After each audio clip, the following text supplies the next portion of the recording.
Welcome into the LSU Sports Insider Podcast. Today is Monday, August the 25th. I'm Zach Ewing, along with Reed Darcy, Koki Riley, and Scott Rabelais, and the time has arrived. It is game week. Thank goodness. We have made it through the long offseason, the summer, preseason camp. LSU plays Clemson in 5 days, boys. Yeah, that's exciting.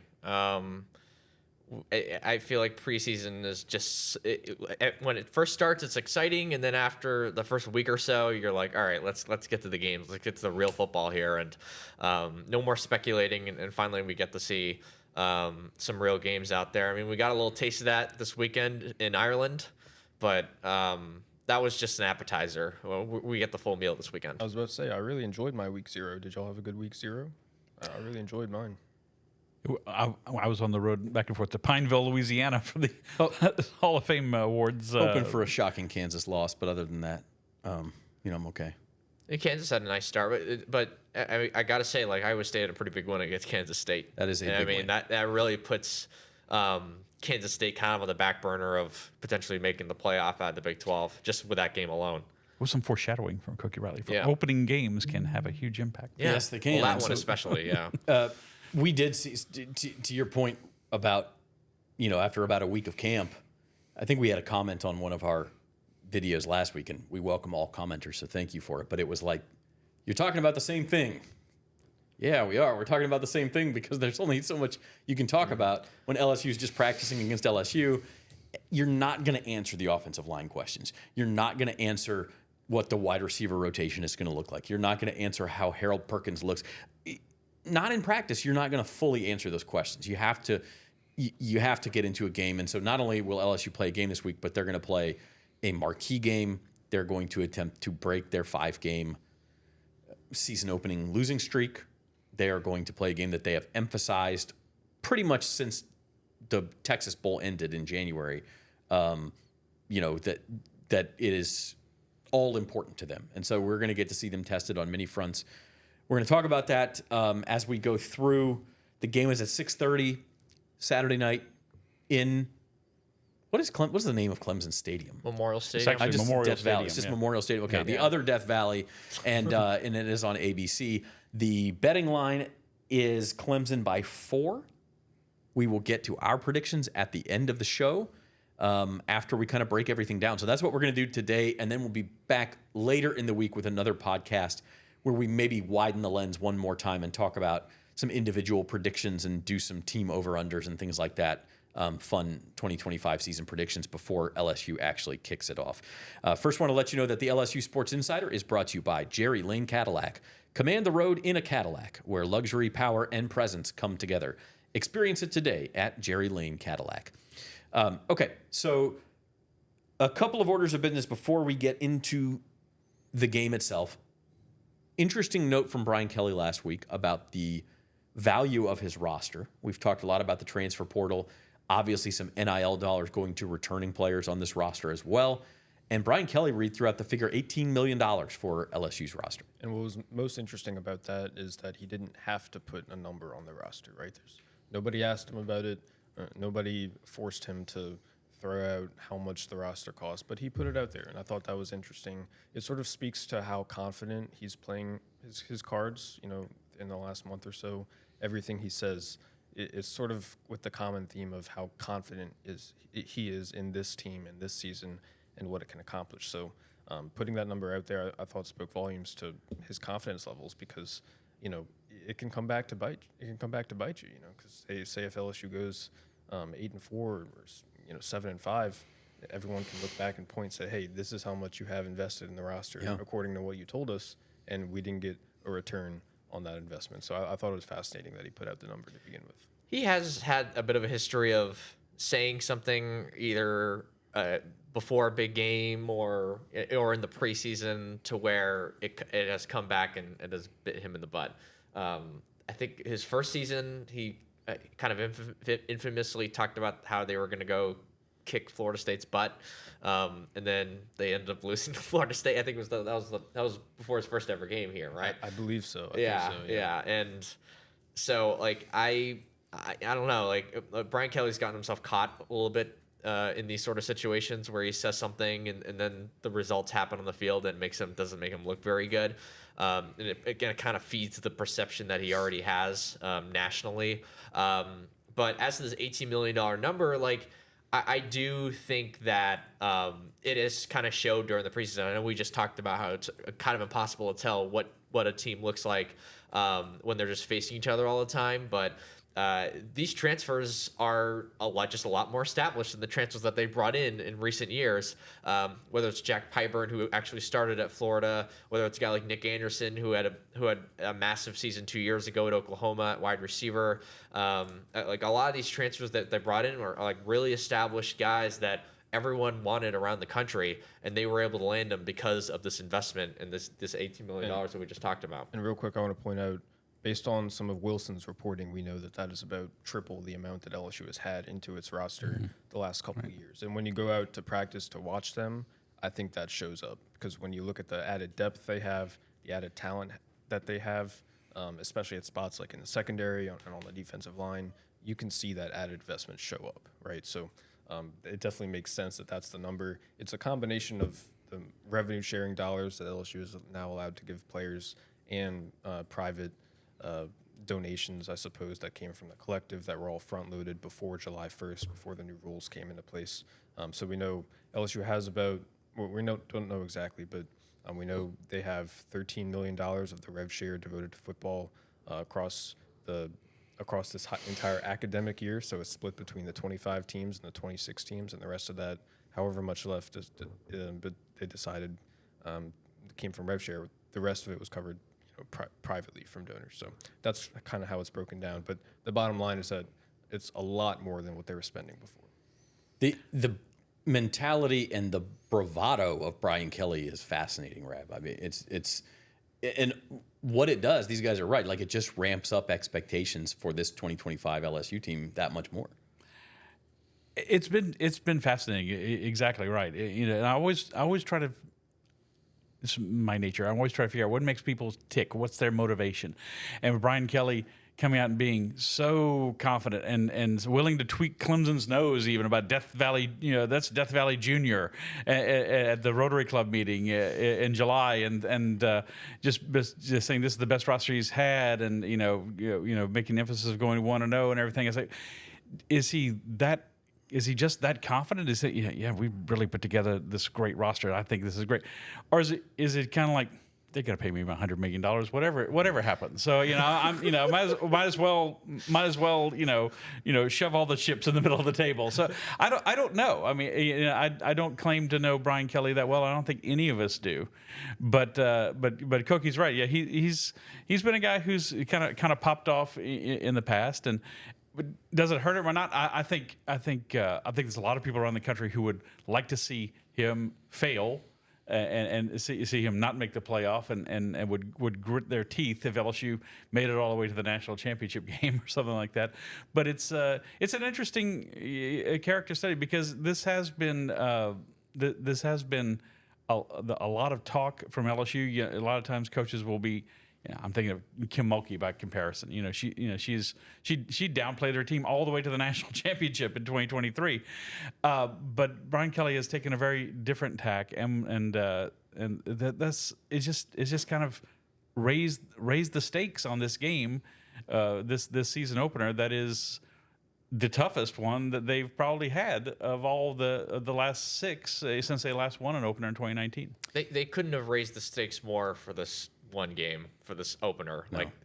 I don't think they could have possibly done more than what they've done already. I mean, yeah, it's crazy. I'm sure they could have thought of something, but like, you're right, and it's a good transition to talk about this game, because this is as hyped up as I think you mentioned the LSU Oregon game that was played in Arlington. 2011. Yeah, 14 years ago. That was a neutral site. Yeah, that was a neutral site. Right. This one has been hyped up. Just turn it up to 11, baby. Like it is as hyped as you can get. I mean, I don't know nationally. Like, I know Texas plays Ohio State this weekend, and so that 1 versus 2 is going to overshadow everything. I kind of think Texas and Ohio State are both making the playoff regardless of who wins that game. So it's the stakes almost feel lower for that one. Whereas LSU and Clemson, the loser of this game has to kind of look around. Now, Clemson's still the ACC favorite. They may have a wider path back to the playoff than LSU does, where LSU has to look around and say, boy, maybe we'll lose one more game if we lose this game. I mean, this is really kind of a unique situation nationally. So let's kind of dig into it. We're going to start with a brief injury report. Injury report is brought to you by the Baton Rouge Clinic, your trusted healthcare provider in the heart of Baton Rouge. Whether you're in need of primary care, specialist services, or urgent care, the Baton Rouge Clinic has you covered with a team of dedicated and experienced professionals. Visit BatonRougeClinic.com to learn more or to schedule your appointment today. The Baton Rouge Clinic, caring for generations. And the injury report is really just that some guys were held out of LSU's last scrimmage on Saturday, including Garrett Nussmeier, including Whit Weeks, or not completely held out, but limited at least. It doesn't mean anything. These guys are fine. I think LSU's just being careful. But there are a couple things that we need to keep an eye on. We're going to talk to Brian Kelly around noon today, so we should get more clarity on it. Braylon Moore did not practice on Saturday in the last open practice they had. He had a helmet and pads on, but he was just doing stuff off to the side. Nick Anderson did not practice that well. He was not dressed out. He was in street clothes, and he was on the sideline. Carius Kern did not practice as well. We saw him on an exercise bike, and then Dominic McKinley, we did not see him at all on the field. So we don't know exactly what the issues there are with them, but something to keep an eye on throughout the week. Like you said, Zach, the other players that were limited, Garrett Nussmeier, they have him on a pitch count. Once he hits that pitch count, he's not going to throw. So that's and he didn't throw it all Saturday either. He did not throw in it all. the scrimmage. There was one time where he could have thrown a little check down, but he bowled it like he had a bowling ball, and I thought that was interesting. Whit Weeks, he was limited he's been the past couple of weeks. They're just trying to not put too much on him before game week. But other than that, I think everyone else was pretty active. Mansour Delane didn't do much. Bernard Gooden didn't do much. Those starters that they're just trying not to overload. I can understand wanting to not get your quarterback hurt, or, obviously he has the knee issue. You don't want him to run around. What is the point of a pitch count? Not to put too much stress on his arm. Koki, you're the baseball Like, it's not guy. like he's throwing, he's not throwing baseball pitches out here. I'm a little curious about that. I don't know. There's not a lot of situations where you hear the quarterback needing a pitch count. I think Matthew Stafford maybe needed that at some point. It's kind of wild because Kane Anderson throws 135 pitches every weekend. It seemed like for LSU baseball, and he ended up still being the number 3 pick and fine. So I don't know. I'm saying that mostly as a joke, but it is interesting. I mean, between the pitch count and the knee, he's not hurt, but is he fragile? Man, there's a little frailty to this. Yeah. It almost feels like. The thing that came to my mind watching Saturday's scrimmage situation, which really wasn't much of a scrimmage, was because nobody really went to the ground or anything, was that maybe just even they want to protect against him just stepping into a pass. Planning that it's his left knee, and he didn't have a sleeve on. He as compared to what we've seen in practice. He did not have a sleeve on that knee, but just stepping into a throw and maybe tweaking something. That's the only thing I could think of. Garrett Nussmeier can throw. I mean, that's not the problem. And we've seen he's had great chemistry and timing with the receivers, even the new guys. To my mind, so what does he have to show you? But it was a little odd. I mean, that to Reed's point, they didn't even throw that check down that he could have thrown for just a 6-yard pass or something. But when you use the word pitch count, it means that his arm, they want to rest his arm, but he's a quarterback, so there's some sort of wearing down. I don't think it's they're trying to avoid. I don't think it's the arm. Yeah. Do they think? Is there something in the UCL or the shoulder that's a little creaky right now? You may be right though, Rabbit. Maybe it's his knee, and they don't. I mean, you got to step into a throw and plant, and maybe again, this is all speculation. Yeah, we don't know for 100%. sure. But it's just strange to me. I mean, it's almost like you're treating like Matthew Stafford. You brought him up.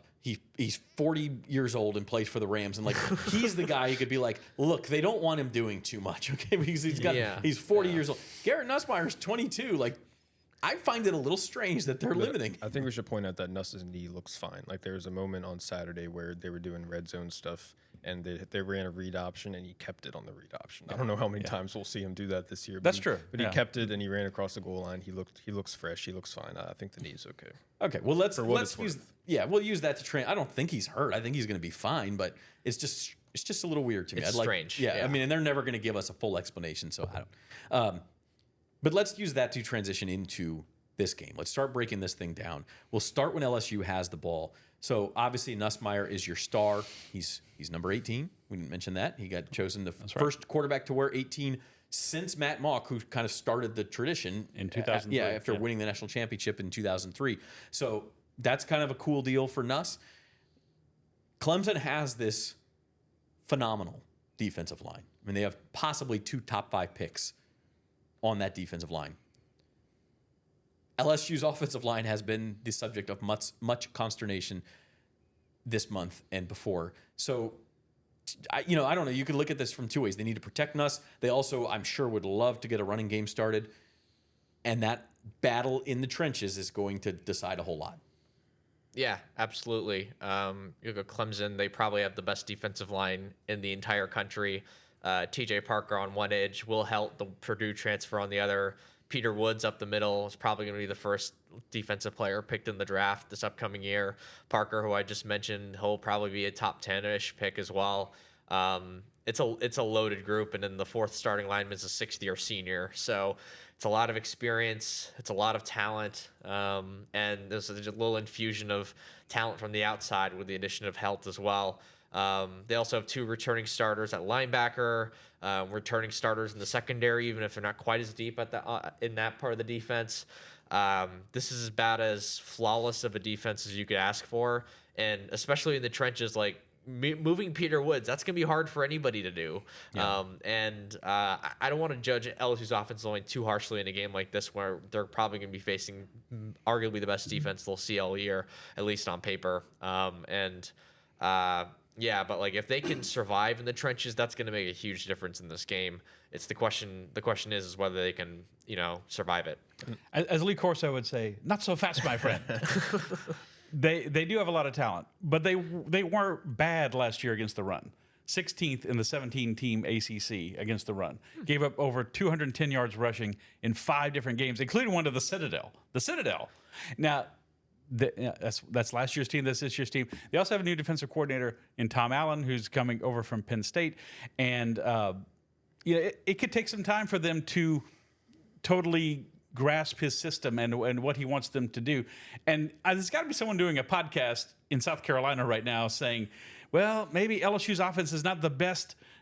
This defense is going to be great, but maybe LSU's offense is not the best to be starting out the season against. So I don't disagree. They have a very talented defense, and they could wreak havoc on LSU, and Nussmeier could be running for his life all night. But there are some things for Clemson to be concerned about as well with their defense. And new defensive coordinator Tom Allen, we'll see how he puts his imprint on this defense in terms of stopping the run and really unleashing those pass rushers. Because when you thought about Penn State's defense the last few years, it's their ability to get to the quarterback and their ability to stop the run, right? So I'm really curious to see what sort of imprint he makes in this first game against LSU. Yeah, I think LSU just needs to run the ball. That's the biggest thing. We've talked about it all preseason. Balance out the offense. They just need to run the ball, and it's going to be really, really difficult. Probably the toughest test they'll face all season, regardless of how Clemson finished last season in rushing defense. It's just there's so much talent on that defensive line, and LSU is still trying to figure out its offensive line. The left guard is unsettled, right tackle is unsettled. There's a couple injuries now we have to keep an eye on. So it's a big question mark. Caden Durham looks great. He's healthy, but I'm not sure LSU will be able to run the ball, and I'm not sure how I feel about putting 40, 45 passes on Garrett Nussmeier's arm. It seems like they relied too heavily on his arm last year. I think the recipe for success for this LSU offense is being more balanced, balancing it out, and that starts on Saturday. Yeah, absolutely. I mean, that's the best way to sort of tame those Clemson pass rushers, right, in this matchup in particular, and get to the strength of your offense, which is to throw the ball, right, when you have a guy like Garrett Nussmeier and you have the weapons that they have. And Clemson's got a pretty good secondary, but I think LSU can get open in this game. It's just a matter of putting yourself in advantageous scenarios to where you can really take advantage of your strengths. And by doing that, it's getting into 2nd and 3, it's getting into 3rd and 1, it's getting into these favorable down and distance situations, and in order to do that, you have to be able to run the ball. And if they can run the ball in this game, I think that changes everything for them. But also, I think to win the game, they're going to have to hit a couple of long ones. They're going to have to hit a couple of home runs, right? Sure. They're going to have to be able to go deep to Chris Hilton, or someone breaks a pass out of the thrown to Caden Durham out of the backfield and he goes for 60 yards or something like that. They're going to have to hit a couple of those to win this game. And I think the running game is obviously going to help you do that. Suck a safety in, keep Clemson from Exactly. having 5-6 defensive backs on the field at all times, and then you have a much greater chance of doing that. But Reed, I think you're spot on, and I think it starts right away. I think the first time LSU gets the ball, they're going to try to run it. You talked about the defensive stats for Clemson last year. Is that still going to be a weakness this year? Look, we're all guessing at this stuff. But, Yeah, of course. I will say I think LSU's offense is built pretty much to put points up on anybody. And that theory will be tested, and the O-line is going to be tested because if you're just bad up front, that's hard to do. But that is an area we talk about Brian Kelly's confidence. He's specifically expressed confidence in the offensive line. So if he thinks it's okay, it doesn't have to be great. If it's okay, you've got the pieces around to where you are going to move the ball. Yeah, absolutely. It's just in this matchup in particular, it's really hard because, again, you're facing that defensive line when you have one returning starter who might not even start in this game in DJ Chester. And I don't know, like when you don't really have a solution right now at right tackle or left guard, that should make you nervous if you're an LSU fan, because if you don't have, it's like they say, like if you don't have an obvious number one starting quarterback, do you have a starting quarterback at all? Or if you don't have an obvious starting left guard, do you have a left guard at all? And same goes with the right tackle spot for them too. And that tackle spot in particular is really scary because whoever that is going to be, he's going to have to deal with either Will Helt or TJ Parker one-on-one for at least half the game. So it's scary. Brian Kelly has said that the offensive line is going to be really good. At the same time, he's trying to figure out who two of the starters are. So his words don't really match up with his actions. We'll see how it shakes out. But Good point. The right tackle spot I think is a pretty large concern because towards the tail end of preseason camp is when they really started mixing and matching those pieces. That could have been just due diligence, but we'll see exactly who lines up at that spot on Saturday. Yeah, I think it's almost like there's two paths diverging in the woods here. One is where this offensive line just doesn't hack it, and that makes everything really difficult and things go poorly. On the flip side, if they can just hold up just at an average rate or whatever, LSU's got the pieces to go the other direction pretty quickly on Clemson and put a lot of points up. So it's going to be fascinating to see, and I think we're going to find out pretty early in the game if that's the case, both in the running game and in pass pro. So that's when LSU has the ball. Turn it around when Clemson has the ball. Okay, and this is interesting because we talk about this losing streak of season openers that LSU has, and I wrote some stats together. Okay, LSU, the first loss in this season opening winning streak was to Mississippi State. That was the COVID season. Mississippi State had 632 yards. Next season against UCLA, defense gives up 470 yards. Next one, Brian Kelly's first year. This one was a little bit better. It was an overtime game, and it was 392. No, it wasn't overtime, was it? They were the extra point away. It almost went down. It should have gone overtime. Florida State had 392 yards. That was the best performance of a defense in these openers. Then it went to 494 in the second Florida State game and 447 by USC last year. So the common denominator in these bad openers has been the defense. And Clemson can hurt you. Now we think this LSU defense will be better. What are you guys looking for early to see if that's the case? It's going to be about the run game on the other side too, a little bit, right? Because I think Clemson has the weapons on the outside and the quarterback to really hurt LSU in the passing game. They have 4 returning starters on the offensive line to boot as well. So I think they're going to be able to throw the ball in this game. But at the same time, I think LSU's really improved in the secondary.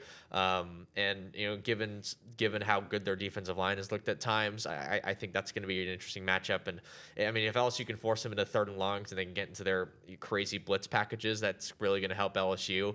But if Clemson can shorten those. Turn those third and 8s into third and 3s, then it's going to be a lot harder for LSU because of how dynamic this passing attack is. And one of the reasons why I did want to point out the running game for Clemson is because they're going to be starting a former wide receiver at running back in Adam Randall. They don't really have an answer at running back right now. There's another freshman, Gideon Davison, who is promising, but it doesn't sound like he's really ready to take over the reins for them yet. So Clemson for years has always had the running back, right? Like there's always been a 1,000-yard rusher last year. Yeah, 1,000-yard rusher, Phil Maffa last year, and now they don't have that weirdly. So it's going to be interesting to see like will they be able to like find the hole and puncture the hole in the running game at all? And if they're one-handed, that does help LSU at least to some degree. And I think LSU's defense has looked better than their offense this preseason. I know we don't want to take too much from the preseason, but given the amount of talent that they have infused into this defense, especially at safety, especially on the defensive line, and with Harold Perkins coming back, I just feel more confident in LSU's defense heading into this game than I do with the offense.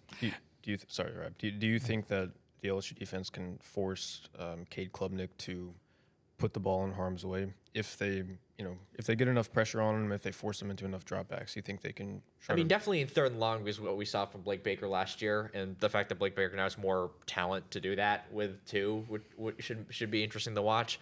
But can they do that in early downs in non-obvious passing situations? That's going to be a big question because one of a few weaknesses with this defense, or at least potential weaknesses, is can they get to the quarterback with 4? And we've been talking about this for weeks, and we're not super duper confident in that because they don't have a lot of obvious, dominant pass rushers the same way that Clemson does, right? With a guy like T.J. Parker or a guy like Will Helt, this team doesn't really have that.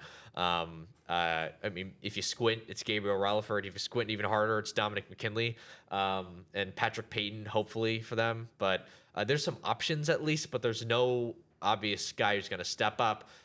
Even though they have the coaching staff to find that guy eventually. But will that guy show up in week 1 is a big question mark. You have to account for Klubnik's running ability too. He is their leading returning rusher from last year. He rushed netted like 400 and something yards last year. So that begs the question: what will Harold Perkins do? Will he be kind of? How do you account for Klubnik's rushing ability? Where will Harold Perkins be on the field predominantly? Because you can drop him down as a stand-up rush in. You can he can obviously play linebacker. He can be the nickel in the something like that in this star position. But you got to watch for Klubnik too, because obviously he can take off and run more than Garrett Nussmeier will. I started to say Zach Mettenberger. I got too many names in my head from all these years covering LSU football. Garrett Nussmeier will move more, I think, this year in the pocket, but he's not going to run like Klubnik does. But yeah, the running games for both teams are very interesting. I mean, both teams obviously want to try to find a way to establish the run, and because of LSU's new offensive line, and because of Clemson's lack of proven commodities at running back, both teams have a lot of question marks coming into this game. It's Jamboree week in high school football. Both these teams could have used a Jamboree. Yeah, I think and an exhibition game. Yeah, and Clemson has a left guard competition as well, which is something we should at least notice. Colin Sadler and Harris Sewell are kind of fighting for who becomes the starting left guard. So that's that's the one part of their line that's a little bit unsettled. So that's a nit you can kind of pick at if you're LSU. It's a little harder since it's on the interior and they have 4 returning starters on the other spots. But it's just something to note at least. I just think this LSU defense is so much better equipped to just make life difficult on the opposing quarterback. I mean, how many times in the last few years have we just seen Jalen Milroe, Marcel Reed, Miller Moss for USC last year? Like, just when they needed something, they went and got it, whether it be with their legs or with their arms. And I think between the secondary and maybe freeing up Harold Perkins to, as you said, take care of the quarterback's scrambling ability, like they should limit his options a little bit more than they have. And year 2 of Blake Baker, just being more comfortable with your defensive coordinator and your coaching staff, because it's they brought in a whole new group of guys last year, and now they finally have a second year with all those things. But I'd imagine LSU fans are kind of spooked because of how mobile Klubnik is, and how much LSU struggled with that last year, right? It's not like they have a slow defense. Like, they have the speed to keep up with those guys, and they got even faster over the offseason. You've just got to be disciplined, though. Yeah. That's sometimes what I think has been missing is, like Marcel Reed last year. I mean, come on. Yes, he's really good. Mm-hmm. You just weren't in the right lanes. I mean, exactly. It was a structural problem. It's all mental. Yeah. And it's structural, it's mental, whatever you want to call it. But it's also, this team has a lot different personnel than they have the last couple of years, right? Like, I know you have Harold Perkins and Whit Weeks still, and the fact that they have both of them healthy and fully at their peak is a little bit different than what they've had the last few years. But the biggest difference with the running quarterbacks to me is the safety play. Like, so much of their problems with those running quarterbacks, with the long Lenore Sellers run, all those Jalen Milroe runs, was because the likes of, I mean, I don't want to pick on names too much here, but let's be honest, like guys like Sage Ryan and Jordan Gilbert just taking bad routes, like bad angles to the quarterback on these runs. And I don't think they're going to have that as much this year if AJ Halsey and Tamarcus Cooley can stay healthy and stay in their lanes and kind of bring that like veteran presence at the Power 5 level that they have already, both those guys have already proven and shown. So that's a kind of a big key for me in terms of like how worried I am going into this game about them stopping running quarterbacks. But if they can't, then Klubnik can absolutely make them pay. He's just a lot more mobile than Jarrett Lee. I mean Nussmeier. I mean Garrett Nussmeier. Thank you for that. Thank you for that, Larry Darcy. I mean, like, Cade Klubnik, we talk about Garrett Nussmeier as a possible top 5 pick. So is the guy, with the ball print on his Absolutely. helmet. He might be starting for the Saints next season. Yeah, it's you said it, not me, buddy. But like, we gotta give this guy his flowers here. Like he can definitely hurt you, and you would not be the first team that he has hurt. Absolutely. Yeah, he's a very good quarterback. There's a real strong argument that he's the best quarterback in the country. It's him and Nussmeier. This might be the best quarterback battle that we see all season between these top 2 guys who are legitimate Heisman contenders. So that's really exciting. And he also has returning weapons like his top receiver from last year, Antonio Williams, is back. Bryant Wesco is back, who was one of the top freshman receivers last year. They have 2 rising sophomores or rising freshmen, however you want to call them. And yeah, they're loaded at receiver. 4 returning stars on the offensive line. When you have that with the quarterback that they have, that makes it way more dangerous. A little counterpoint, but Clemson again. Someone is concerned about this at Clemson right now. In their 4 losses last year, he threw 4 combined touchdown passes and had three of his 6 interceptions. He didn't do a lot to help them. Little feast or famine to his game. Yeah, and so it speaks to again a concern that Clemson must have. They didn't beat. Again, it's a new team and a new year. I realize they didn't beat anyone as good as we think LSU is this year. Last year, they got pasted by Georgia in the season opener, 34-3 in Atlanta. But kind of a Georgia area. But they lost to Louisville. They lost to Texas. They were 0-3 against the SEC. Lost to South Carolina at home. So they had their concerns as well on the other side. Again, you said it's all conjecture. We're all speculating based on what's coming back. But there are concerns on that side as well for Clemson. That's a great point that Rob made. I mean, this team struggled against better competition. Like they wiped the floor against teams that weren't good and that they should beat, and that kind of inflated their offensive numbers, at least in my opinion. Like 51 points against the Citadel, they scored 66 against NC State when they were at their absolute lowest last season, and their ACC schedule was pretty easy for the most part. The only really good team they beat was SMU, and they barely beat them. That was a crazy game. Yeah. So, like, if you want to make a counter argument, is that this offense struggled against better teams and better defenses last season, and that could definitely pop up in this game. Okay, we'll get into the big picture, key to the game, and predictions in just a minute. First, a quick word on special teams. I'm curious to see LSU's return game. I think that they could really improve in that facet of the game. And that's a big. Yeah, that could be pretty important in this game because Clemson is a returning kicker, Nolan Hauser, who had the famous kick last year against SMU that sent him to the playoff. But at punter, they don't have a starter right now. It's kind of a competition. Devo said recently, I might see what God tells me, who tells me to start on game day or something like that. He's going for it on 4th down. It's a 3-man competition right now. Gambling's a sin, Dabo. The 3-man competition right now between Jack Smith, Will McCune, and Robert Gunn, and Robert Gunn's the backup kicker. So it's kind of rough right now what they have at punter. So we'll see if LSU can take advantage of that in some sort of way. These guys all apparently they could boom a 60-yarder, or they could shank one and give LSU great field position. And that I think that's Clemson's big worry, that it's a close game, and late in the game, they got to punt to LSU, and the guy hits a bad punt and sets LSU up. Line drive to Barry and Brown. Let's see what he can do. line drive to Barry Brown. Now LSU, look, remember Brian Kelly's first year, special teams was a disaster. It was just terrible. That's why they lost that game. Yeah. Yeah, they lost the Florida State opener in the Superdome, and so that has improved somewhat. But they still haven't been.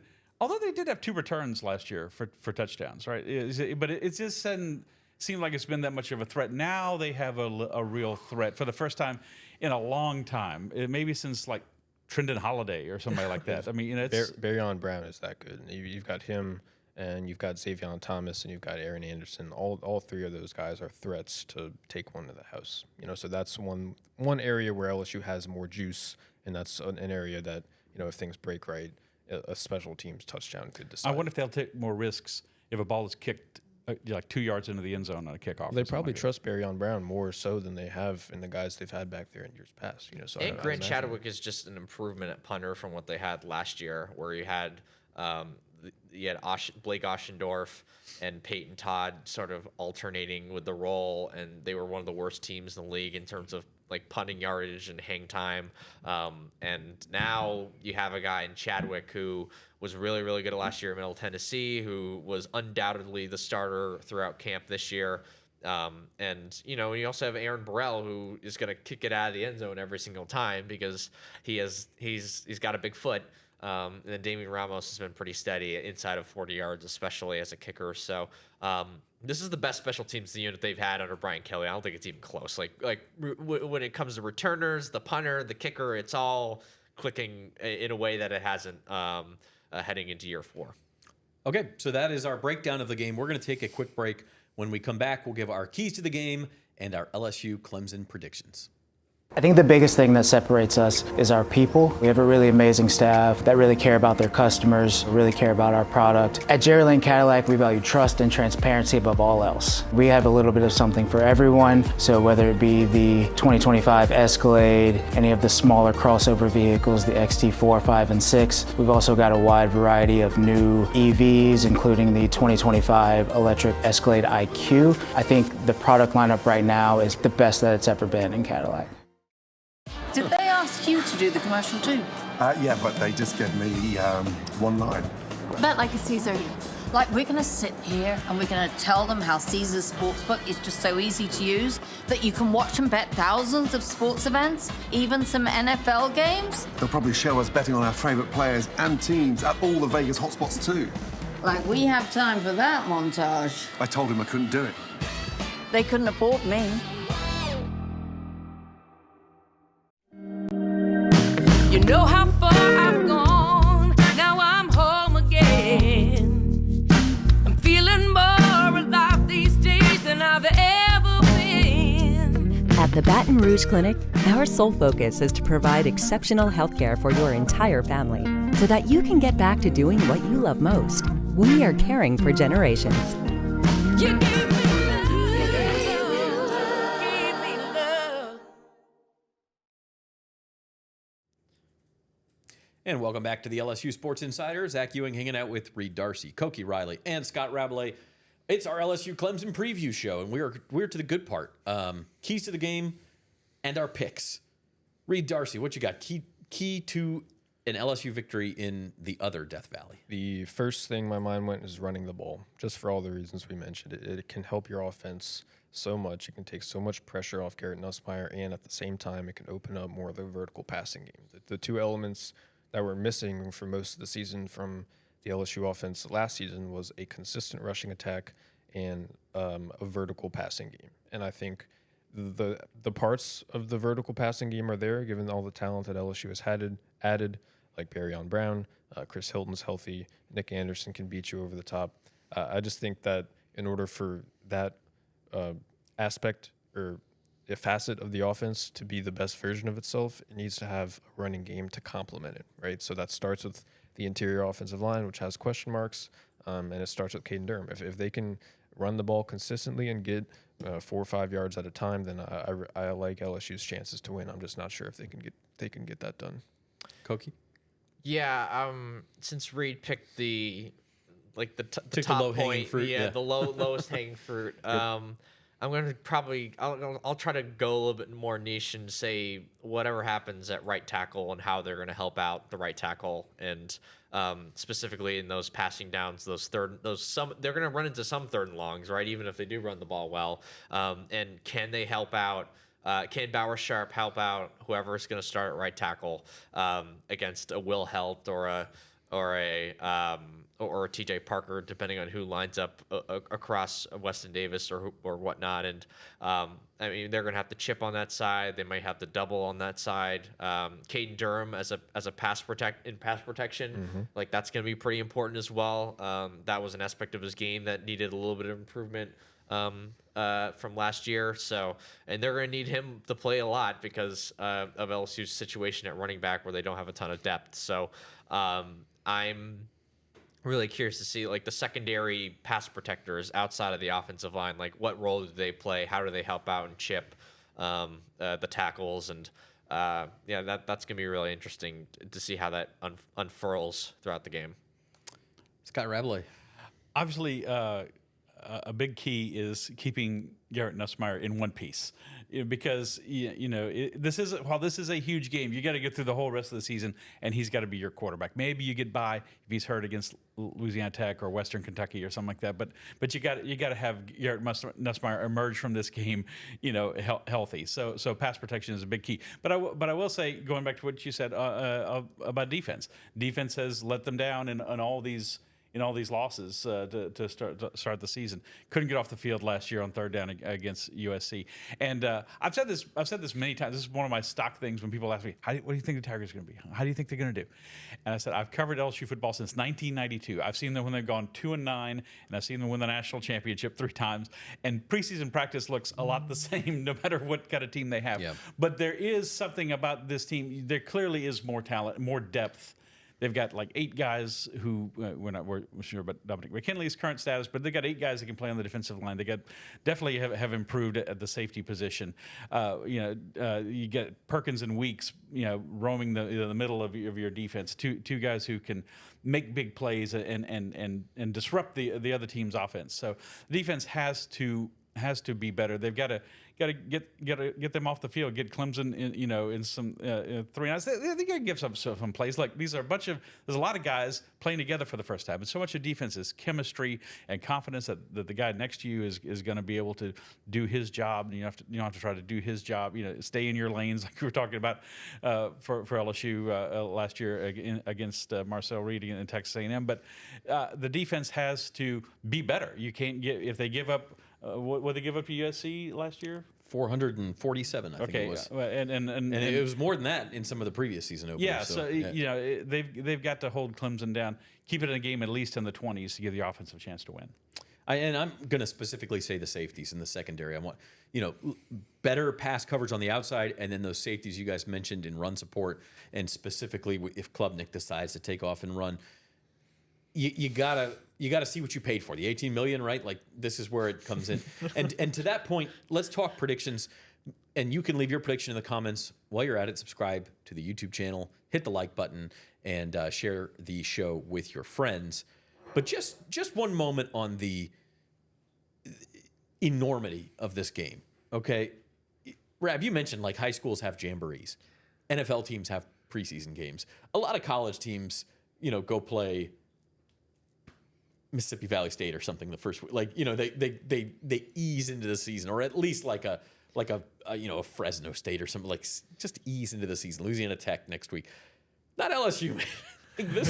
This is as big of a game as they're going to play pretty much all season. I mean, obviously conference games have a unless different you make meaning. the playoff. Yeah, unless you make the playoff. But like, think about the path. We talk about paths diverging in the woods. Like, you beat Clemson, and you are in the top 5 in the country. You are off and running. You have a margin for error, and you have a feather in your cap and on your resume that will last until December when the final college football playoff field is set.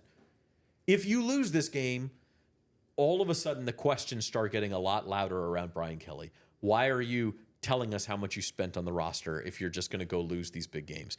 The Florida game in 2 weeks becomes this huge, massive millstone on your back where you've got to deal with the pressure. You can't lose again. Or you could lose one more maybe, but that's it. And you still got to play Alabama on the road. You still got to play Ole Miss on the road. You still got to play, these tough home games. Texas A&M. Yeah, Texas A&M and Florida and South Carolina at home.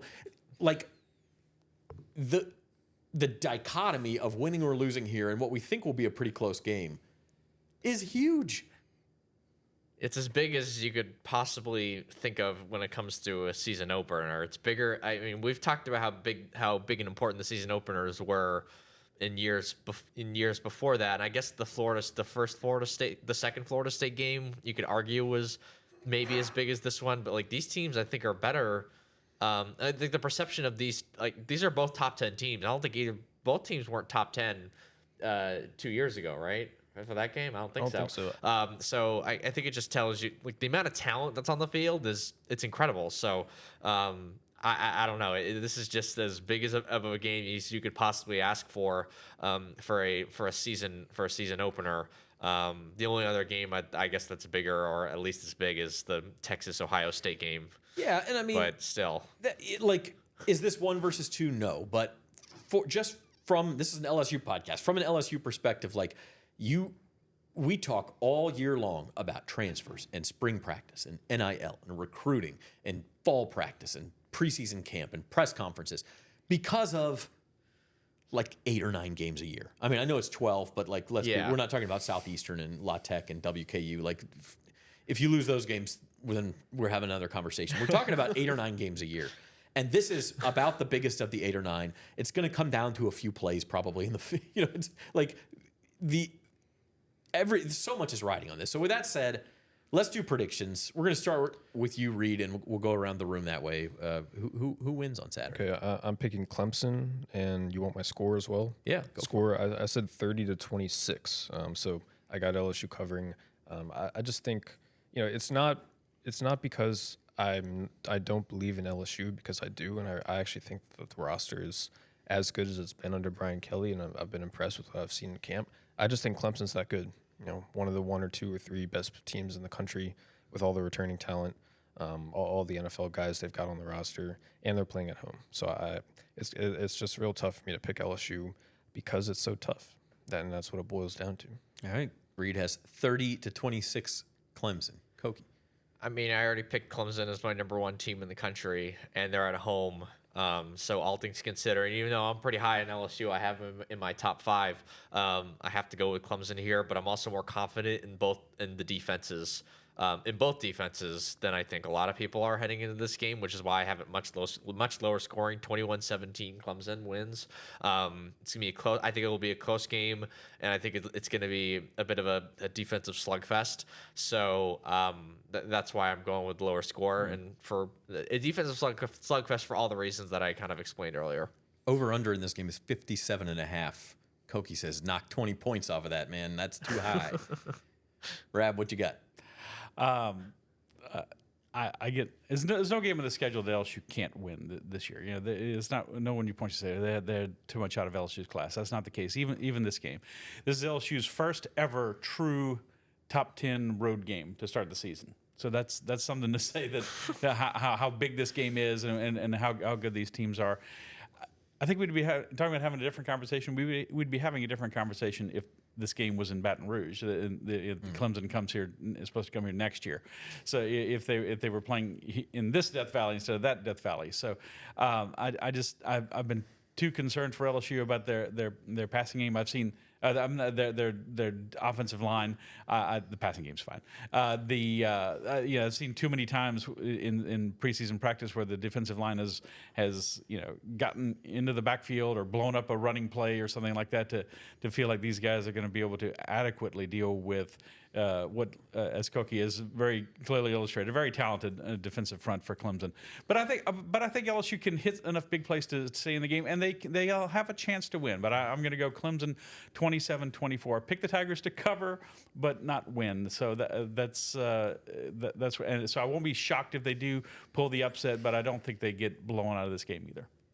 You guys all pick Clemson. I know Wilson was leaning Clemson as well. We talked to him last week. Really twisted my arm here. We can't all pick Clemson. I'm going LSU, baby. 31-28. I do think, I'm a little bit torn, and yes, I have to admit that knowing that I didn't want everybody to pick Clemson kind of swayed me here. But unless Brian Kelly's just got a screw loose, man. You don't walk around with your chest puffed out like this all offseason long talking about Clemson unless you think you got a chance to go beat Clemson. And we talked about this earlier. Clemson yes, they made the playoff last year, and yes, they bring a lot back from that team. That's on the surface, and that's a scary team, and they are. But they're also not a team that was a playoff team until they won a wild game against SMU. It's a fair point. In the ACC championship game. They snuck in as the 12 seed. They got bounced immediately. Like, I just don't know that they are, Rab, you mentioned they got waxed by Georgia in the season opener. I don't know that they're 34-3. quite as good as we are building them up to be. ASU gave him a tougher game than ASU gave Texas a tougher game than Clemson did. Well, that was a true road game. And that was Clemson, a road but game. still. Like, again, I'm not trying to put Clemson down and say, oh, they're terrible. They're obviously very good. But I think LSU's very good too. And I think LSU goes in Tigers versus Tigers, Death Valley versus Death Valley, and gets it done. 31-28. Okay. Interesting. Yeah. I mean, LSU definitely has a chance.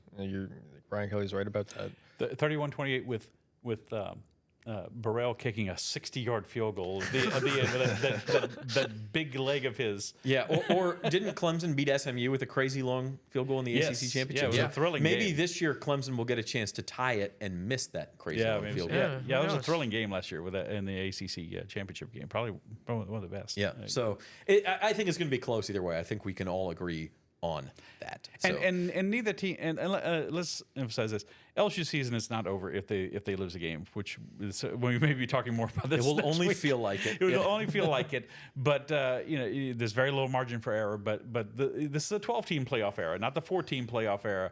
So you have teams. 10-2 teams are going to get in, and maybe even a 9-3 team under the right circumstances will sneak in. But you don't want to count on that. You want to win this game and set yourself up for a tough SEC That was the only schedule. way this game was going to get any bigger if this was played in the 4-team playoff. That was the only way you were going to make this more dramatic or more important or whatever. Because even 12-team, it's still extremely important. Don't get me wrong, but if it was a 14-team playoff, then it would literally be almost a do or have no do. path back. Yeah. All right, we did it. God, it felt good to preview a game. It felt so good to be back. We're game week. We're 5 days away. We will have one more podcast for you later in the week, kind of a more holistic 40,000-foot view, some LSU season predictions coming your way on Thursday. So until then, Molly Ballinger was our producer. For Reed Darcy, Koki Riley, and Scott Rabelais, I'm Zach Ewing. Thank you for watching the LSU Sports Insider.